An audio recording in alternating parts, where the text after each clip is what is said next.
Nuestra compañera Gemma Nierga para el Café de Ideas. ¿Qué tal? Muy buenos días. Bienvenidos. Bueno, vamos a escuchar una interesantísima entrevista a Pedro Sánchez. Se le pregunta por la corrupción, se le pregunta por la relación con Junts per Catalunya, se lo ve muy incómodo. A ver cómo arranca. Buenos días. Gracias por atendernos. Un placer. ¿Dónde nos encontramos? Pues nos encontramos en esta sala, que es donde generalmente los ministros y ministras suelen tomar su café antes de dar comienzo al Consejo. Pero bueno, hoy les hemos castigado, están en otro lugar y para nosotros es un placer poder recibiros aquí. ¿Se va a quedar usted también sin desayunar? Bueno, yo suelo tomar solamente un par de cafés por la mañana y con eso hago la mañana. Presidente, la legislatura ha entrado en un momento crítico, en un momento muy complicado, sí, por la entrada de Ábalos en prisión, de la que hablaremos enseguida, y también por este enfado de Junts, por este rechazo de Junts a seguirles apoyando. Quiero empezar por esta segunda parte. ¿Qué tiene pensado? Acaba de anunciar usted un paquete de medidas y me gustaría que nos lo concretara. ¿Qué tiene pensado hacer para volver a conseguir el apoyo de Junts? Bueno, en primer lugar, efectivamente, nosotros no restamos importancia a esta crisis política y a la ruptura del diálogo con Junts per Catalunya. Dos, creo que también es importante que los telespectadores en Cataluña sean muy conscientes de que los acuerdos de Bruselas que permitieron la investidura, mi investidura hace 2 años, gracias al apoyo también de Junts per Catalunya, suponían una hoja de ruta que a mi juicio no solamente era la investidura, la legislatura, sino una oportunidad histórica para poder resolver de una vez por todas un conflicto político que viene de lejos.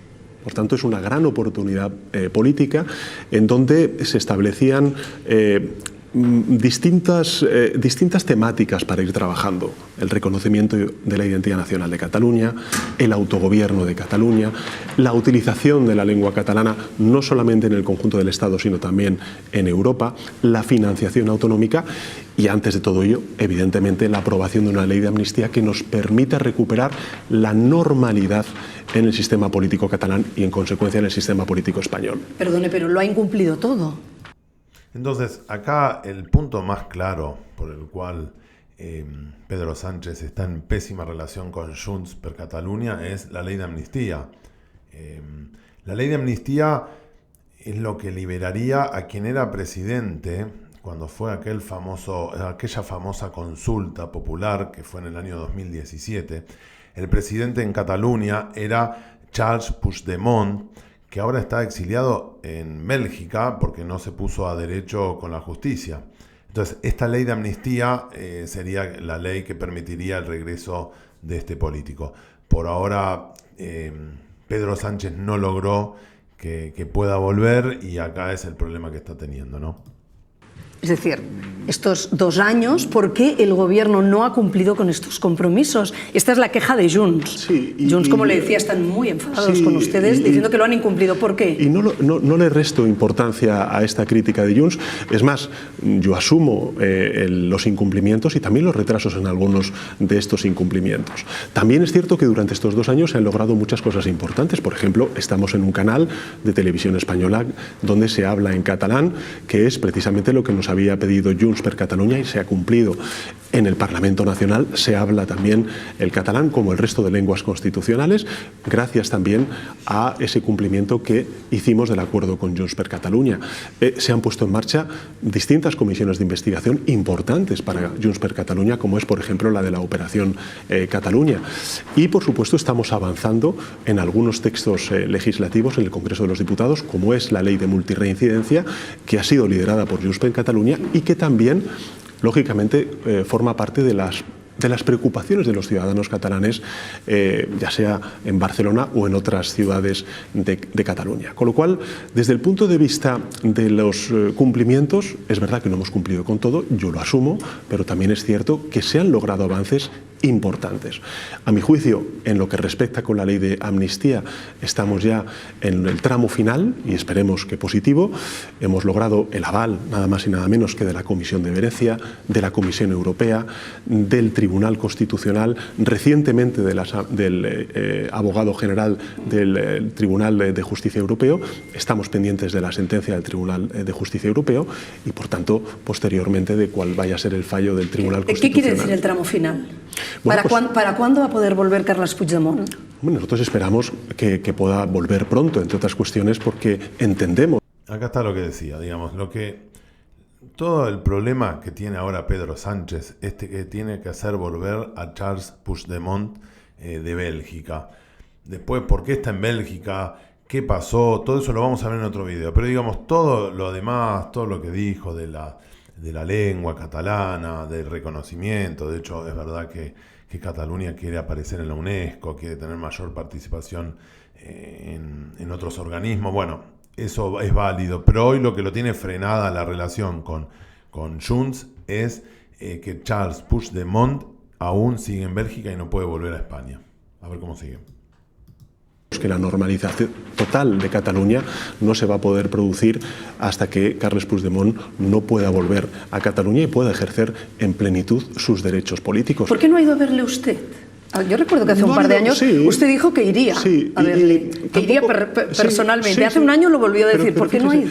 Pues fíjese, Gemma, no se ha dado el caso, no se ha dado la oportunidad, pero evidentemente sería coherente con toda esta agenda de normalización que estamos haciendo en Cataluña y de recuperación de actores políticos que cuentan con la legitimidad, con el apoyo de los ciudadanos y ciudadanas de Cataluña, que cuando votan expresan su voto afirmativamente a ya sea Oriol Junqueras o en este caso a Carles Puigdemont, y por tanto evidentemente esa foto, ese encuentro se producirá. No se ha producido hasta el momento, bueno, pues porque no se ha dado la oportunidad, la ocasión, pero sí en un futuro podemos volver a restablecer esos cauces de diálogo que ahora mismo no tenemos, pues ojalá se pueda producir, porque efectivamente estaremos en una fase nueva de la situación política catalana. ¿Muestra interés usted en ir a ver a Carles Puigdemont? No es que... Ha dicho, esa foto se producirá. Se producirá, por supuesto, pero cuando... Allí, en Bélgica. No, vamos a ver, ahora mismo... los diálogos, el diálogo, los cauces de negociación que teníamos con Junts per Catalunya están rotos. Totalmente. Totalmente. Entonces, por eso digo que nosotros no restamos importancia a la crisis política que ha abierto Junts per Catalunya. En segundo lugar, asumo esos incumplimientos, lo estoy diciendo, y también mi voluntad de cumplir con ellos. Por eso, por ejemplo, hoy en el Consejo de Ministros vamos a aprobar un Real Decreto Ley con algunas medidas que ya nos había propuesto Junts per Catalunya hace meses. Una, vinculada con los ayuntamientos y los entes locales, es decir, las diputaciones, para facilitar y flexibilizar el que estos ayuntamientos y estos entes locales lo que puedan hacer es invertir en inversiones financieramente sostenibles, por ejemplo, la vivienda, por ejemplo, la gestión del agua, en definitiva, todas aquellas inversiones que no impliquen gasto corriente. Y en segundo lugar, una petición que nos ha hecho la patronal catalana, que ha exigido hace tiempo Junts per Catalunya, y es la de, para cumplir con las obligaciones fiscales, ampliar el plazo y promover la digitalización de los procesos de facturación de las empresas. Bueno, estos son dos compromisos que teníamos con Junts per Catalunya que no habíamos cumplido. Hoy los vamos a cumplir con este Real Decreto Ley que aprobamos y enviaremos a las Cortes Generales, y dentro de unos días también materializaremos un importante acuerdo que logramos hace meses con Junts per Catalunya, y es la habilitación de ayudas a los propietarios que, bueno, pues tengan en arrendamientos impagos por parte de o bien jóvenes o familias vulnerables. Que era un acuerdo que tampoco se ha cumplido. Efectivamente. Es otra queja de Junts. Pero, por ejemplo, balanzas fiscales. ¿Se van a publicar las balanzas fiscales? Ese es el ánimo. Tal como pide Junts. Ese es el ánimo en el que está el gobierno. Hay una discrepancia en cuanto a la metodología, pero... Balanzas fiscales es un reclamo que tienen de saber exactamente cuánto es lo que recauda de impuestos el gobierno procedente del área de Cataluña y cuánto es lo que vuelve, lo que transfiere después para esa zona, digamos. Quieren saber cuánto recauda el gobierno español de la región de Cataluña. Evidentemente está trabajando el Gobierno de España para que se puedan publicar esas balanzas fiscales. Nosotros no tenemos ningún problema, entre otras cuestiones, porque, uno, la transparencia siempre es buena en los debates que tienen que ver con las relaciones económicas y fiscales entre los distintos territorios. Y en segundo lugar, porque el Gobierno de España, si tiene una firme voluntad, este también es un acuerdo que alcanzamos en este caso con Esquerra Republicana, de impulsar un nuevo modelo de financiación autonómica que dé más recursos económicos a Cataluña y al conjunto de territorios de nuestro país. Presidente, el otro día Núñez Feijóo reunió en la calle miles de personas, digamos miles. Se habla de 40.000, se habla de 80.000, miles de personas. ¿Contra usted? Sí, contra su figura. y con la intención, decía Feijóo, de que usted acabe en la cárcel. ¿Tiene miedo? Este es el nivel que tenemos. Pues es que, a ver, cuando la oposición solamente se queda en lo destructivo, sin proponer nada, sin ofrecer un horizonte de país, salvo, bueno, pues este tipo de amenazas que no tienen ningún fundamento, pues te demuestra que al final no hay nada detrás, salvo frustración, salvo mucha impotencia para poder construir un proyecto político mayoritario para el conjunto de la sociedad española que ilusione, que dé esperanza, que dé horizonte. Yo vengo sosteniendo desde hace tiempo, Gemma, que desde la crisis financiera y la respuesta fallida del neoliberalismo que impulsó, en este caso, Mariano Rajoy como presidente del gobierno con esos recortes y subidas de impuestos, que estamos asistiendo al colapso político e intelectual de la derecha tradicional en nuestro país y también en el conjunto del continente. ¿Qué es lo que estamos viendo? Lo que estamos viendo es una derecha absolutamente desconcertada por el crecimiento de la ultraderecha, que copia no solamente las formas, sino también los contenidos de los discursos de la ultraderecha.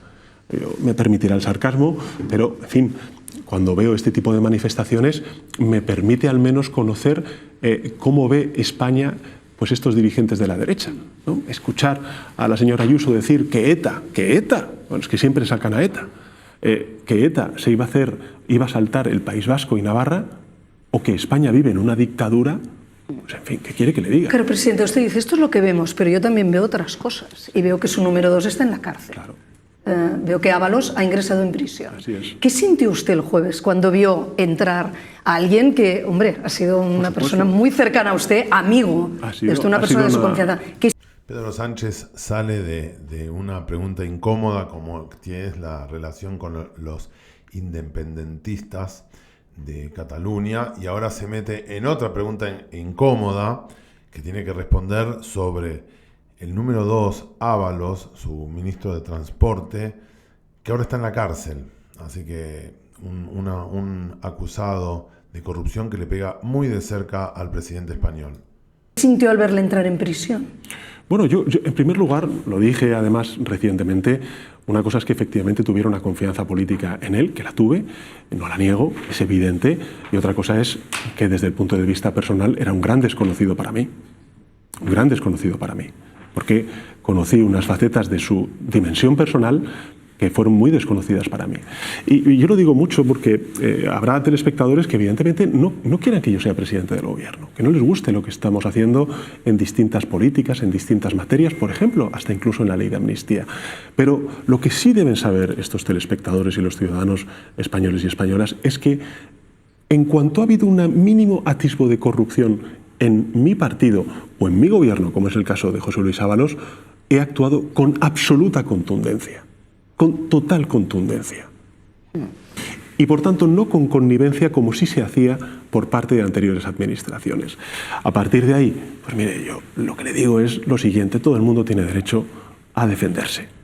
Pero, desde luego, ni el gobierno ni el Partido Socialista van a aceptar, ni en el caso de organizaciones como es el caso del Partido Popular, ni de personas, ni chantajes, ni amenazas. Lo que pasa es que el señor Ábalos está lanzando críticas muy duras contra usted, algunas hablando de conductas delictivas. ¿Usted se va a querellar? Mire, ¿Se va a defender a través de la justicia? Nosotros hemos sido claros en que todo lo que se está diciendo por parte de José Luis Ábalos es mentira. Por tanto, pues, no puedo añadir mucho más.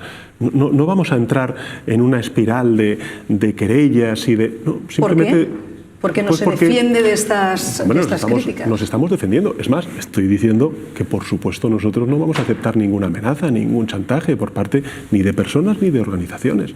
Nosotros tomamos una decisión difícil, dura, contundente, asumiendo la responsabilidad de extirpar la corrupción. Eso es lo que hicimos. A partir de ahora es el momento de los tribunales. Y es ahí...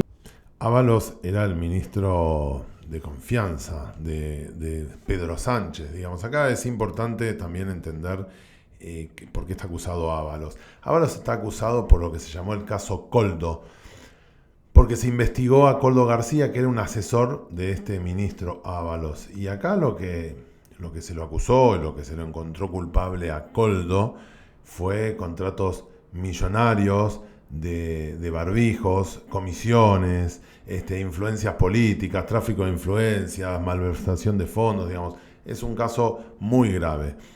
Y no era un secretario tercero, sino que era un ministro de los más cercanos a Pedro Sánchez. Por eso cuando ahora lo escuchamos, lo que dice es: yo no recuerdo tener una relación muy cercana con Ábalos. Bueno, la oposición dice que sí. Donde se tienen que dirimir las cuestiones. Presidente, si usted llegara a ser imputado, ¿dimitiría? ¿Pero y por qué voy a serlo? Hay una denuncia hoy mismo. Bueno, de manos limpias. De manos limpias. Pues sí, la noticia es: ¿por qué no me denuncia a manos limpias? ¿Por qué tema no me denuncia a manos limpias? Porque pero cuando me pregunta ¿por qué voy a ser imputado? Hombre, hay dos número 2 de usted que están imputados. Bueno, claro, y hemos actuado. Han pasado por la cárcel. Y hemos actuado con contundencia. Desde el primer momento hemos asumido esa responsabilidad y lo hemos hecho además en 3 ámbitos, porque no es solamente apartar a estas personas efectivamente de la organización o, en el caso de Santos Cerdán, de la dirección, sino que también tomamos decisiones, una internamente para reforzar los mecanismos de control, porque efectivamente algunos fallaron, y también desde el punto de vista legislativo y político, impulsando un plan estatal de lucha contra la corrupción para crear, entre otras cuestiones, una agencia pública de lucha contra la corrupción, y además fue un plan que elaboramos conjuntamente con una organización muy prestigiosa como es la OCDE. Por tanto, ¿la corrupción cero existe? No, desgraciadamente no. Pero lo que sí que existe es una tolerancia cero contra la corrupción. Claro, pero fíjese, ¿usted se acuerda cuando le pedía la dimisión a Mariano Rajoy por su relación con Bárcenas? Por haber nombrado a Bárcenas, por haber confiado en Bárcenas. ¿No sería coherente que usted se aplicara la misma vara de medir? Es decir, que usted también asumiera responsabilidades personales por haber nombrado a Santos Cerdán, por haber nombrado a Ábalos. Sí, pero fíjese, Gemma, yo he asumido esas responsabilidades. Asumido las responsabilidades, no diciendo Luis sé fuerte, sino expulsando y apartando a estas personas de la organización, colaborando con la justicia. El señor Rajoy hizo todo lo contrario. Puso en marcha una policía patriótica precisamente para obstaculizar la investigación judicial. Y en tercer lugar, es que, hay una sentencia en firme de la Audiencia Nacional que dice que el Partido Popular se financió irregularmente. Por tanto, eso a día de hoy no existe en estas causas. Yo vuelvo a una pregunta que le he hecho antes y me ha quedado sin respuesta. ¿Qué ocurre si llega una imputación a usted, presidente del Gobierno, o al Partido Socialista? Pero fíjese, ¿usted continuaría en el cargo, como ha hecho el fiscal general del Estado, que estando imputado ha continuado en el cargo? ¿Continuaría? Mire, yo entiendo que usted me pueda hacer esa pregunta. Pero yo sobre hipótesis no me puedo manejar. Lo que sí que puedo manejarme y es operar sobre certezas. Y la certeza que le puedo garantizar a los telespectadores y a usted es que desde luego el Partido Socialista no se ha financiado regularmente. Y eso es lo que además, por cierto, tampoco se infiere de ninguna de los procedimientos abiertos, ni tanto en el Tribunal Supremo como en la Audiencia Nacional. En ese sentido, absoluta tranquilidad, absoluta confianza en la justicia y, por supuesto, en la buena labor de los profesionales de la sede del Partido Socialista. ¿Usted cree que quieren acabar con usted por la vía judicial? Bueno, entiendo que es una pregunta retórica, ¿no? No. Porque cuando dice que el señor Feijóo dice y Ayuso, Sánchez a la cárcel, parece evidente, ¿no?, que la frustración, la impotencia de una derecha que es incapaz de poder articular un proyecto político mínimamente solvente, en lo que están es en la destrucción del adversario. Pero esto es algo que está pasando en todo el mundo. No está pasando solamente en España. Es algo que tiene mucho que ver con un crecimiento de la ultraderecha en donde lo que se quieren es romper los puentes de convivencia entre aquellos que piensan de una manera y aquellos otros que piensan de otra. El drama que vive Europa, y particularmente España, es que tenemos una derecha que ha dicho, por supuesto que lo vamos a hacer. Fíjese lo contradictorio de lo que hace el Partido Popular. Llevamos 2 años, Gemma, que si la ley de amnistía, que si es corrupción, que si es anticonstitucional, que si es una compra que ha hecho el malvado Sánchez para poder afrontar la legislatura. Bueno, y resulta que va la semana pasada el señor Feijóo a Foment del Treball, que es una organización patronal de las principales de Cataluña, y dice: a ver si convencen ustedes a Junts per Catalunya para que podamos hacer una moción de censura y echar al malvado Sánchez. Por tanto, el problema no era la amnistía. El problema es el malvado Sánchez.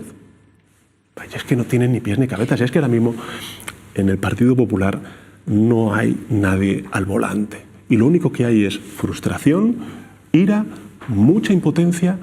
Pero ¿yo qué le voy a hacer? Lo que tenemos que hacer es seguir con nuestra hoja de ruta de normalización de la situación política catalana, que merece la pena. En segundo lugar, seguir con la ejecución de los fondos europeos que nos están permitiendo aumentar el crecimiento potencial de nuestra economía, transformar nuestro modelo energético, transformar también nuestro modelo digital, aumentar las capacidades del capital humano de nuestro país, sobre todo los chavales jóvenes, dar respuesta a la vivienda, porque hemos multiplicado por 8 las políticas de vivienda. Tercero, proyectar una imagen de lo que es España en el exterior, un país comprometido con el multilateralismo y con las causas del derecho internacional humanitario, ya sea en Gaza, en Ucrania, en Sudán, o vamos a ver qué es lo que sucede en Venezuela, y bueno, seguir avanzando con una hoja de avances sociales que me parece que están sentando bien al país. La semana pasada misma se critica, no, es que el gobierno la semana pasada firmó nada más y nada menos que un acuerdo con más de 3 millones de funcionarios y funcionarias para elevar su sueldo hasta en un 11% hasta el año 2028. Eso es gobernar. Hace un momento usted se refería a esa petición de de Feijóo a Junts para que aprueben la moción de censura. ¿Cree que Junts puede acabar aceptando la moción de censura, aprobando una moción de censura para precipitar elecciones? Yo creo que esa pregunta quien tiene que responderla es Junts per Catalunya. Pero su intuición política, ¿qué le dice? ¿Lo descarta completamente? No, yo lo que voy a trasladar es mi deseo. Este es de nuevo, esta es la gran pregunta y esto es por todo. Es si van a o no acompañar Junts per Catalunya una moción de censura para sacar a Pedro Sánchez del poder. Esto es todo. Este fue el gran tema. Todo lo demás son palabras nada más. Entonces lo que le pregunta a la periodista es directo. ¿Usted tiene miedo de esto? Y acá se viene la respuesta de Pedro Sánchez. Lo que es que en un futuro lejano, porque efectivamente tenemos mucha tarea por delante, somos los que hemos reconocido ese conflicto político en ese acuerdo de Bruselas tan importante que firmamos en noviembre del año 2023 y que dio pie a todos los avances, también los incumplimientos en esta legislatura que yo me comprometo a, por supuesto, impulsar y a trabajar. Pero yo quiero que en un futuro las relaciones políticas entre el Partido Popular y Junts per Catalunya, como con el resto de fuerzas políticas en Cataluña, también con Esquerra Republicana y otras, se normalicen, porque eso habrá demostrado que tanto la ley de amnistía como toda la hoja de ruta de normalización que yo he impulsado, mi gobierno, desde el año 2018, pues ha sido un éxito. Ese es su deseo, veremos qué ocurre, porque como le decía antes, Junts se muestran realmente muy enfadados con usted. Míriam Nogueras, en concreto, en el Congreso tuvo una manera de dirigirse a usted muy dura. Bueno, cada uno tiene su... se ve capaz de recomponer esta relación. He empezado así la entrevista y casi la acabamos así. ¿Se ve capaz de recomponer esta relación con Junts? No resto un ápice a la crisis política que tenemos con Junts per Catalunya, pero... Perdón, ¿se le han restado la importancia? Es decir, que en un primer momento le han quitado la importancia a ese rechazo de Junts. Si ha sido percibido así, en este caso por Junts per Catalunya, lo lamento mucho porque no es cierto. Nosotros hemos siempre tenido muy en cuenta el planteamiento que hacen todos los grupos parlamentarios, singularmente Junts per Catalunya, cuando hablamos de la hoja de ruta de esta legislatura. Pero creo que estamos ante una oportunidad histórica de culminar positivamente, eso esperamos desde el Gobierno, porque hemos defendido siempre su constitucionalidad, la ley de amnistía, y por tanto la normalización y la recuperación plena de los derechos políticos de los líderes del proceso. 2. Lo que queremos es abrir un diálogo que va a requerir mucho esfuerzo, mucha generosidad por parte de todos de resolver el conflicto político de fondo. Y creo que esa oportunidad histórica merece la pena. Y por eso, aunque hoy están todos los cauces rotos, aunque los canales de diálogo están absolutamente rotos, el Gobierno de España no va a desistir en su empeño de cumplir con esa hoja de ruta, con esos compromisos y de tender la mano a Junts per Catalunya. ¿Cuándo es la última vez que ha hablado con Carles Puigdemont? No, yo no he hablado con Carles Puigdemont. ¿Nunca? No. Bueno, hablamos hace muchísimos años, pero no he hablado con él directamente. ¿Ni por teléfono? No. ¿Por qué? Insisto, no se ha dado la ocasión. Hemos tenido un diálogo... Siendo un socio tan importante para la estabilidad del gobierno. Por supuesto, pero hemos tenido un diálogo diferente en Suiza desde hace 2 años. Desgraciadamente se ha roto y bueno, pues ojalá en un futuro podamos volver a restablecerlo, porque creo, insisto, que merece la pena y porque además creo que la sociedad catalana lo que quiere ver es a los principales partidos políticos, y Junts per Catalunya es uno de los principales partidos políticos del sistema político catalán, participar de este diálogo para resolver el conflicto. Presidente, una última pregunta. Ayer el rey emérito, el rey Juan Carlos, publicó un vídeo. Sí. Lo ha visto, ¿verdad? Sí, sí. ¿Qué le ha parecido? Pues mire, me quedo con lo que dijo la Casa Real. Inoportuno y creo que dijo algo así como improcedente.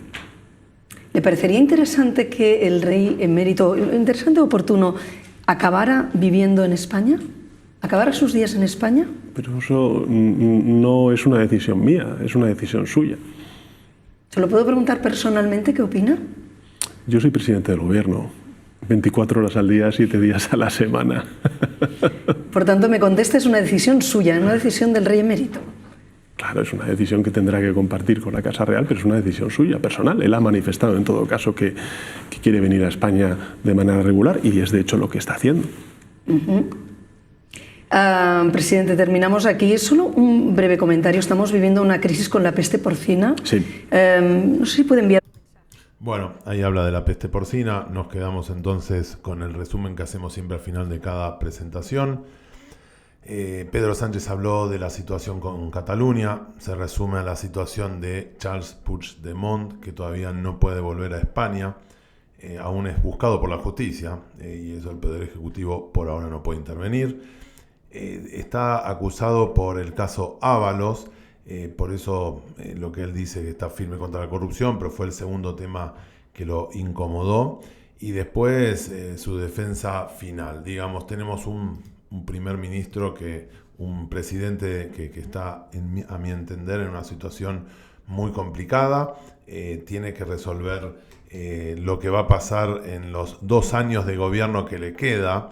Recordemos que hace muy poco hace días perdió las elecciones en Extremadura, donde ganó el Partido Popular por mucho. Digamos, el Partido Socialista perdió casi la mitad de los escaños que tenía, así que fue bastante complicado. Así que bueno, siempre es interesante seguir la política española y bueno, será hasta la próxima.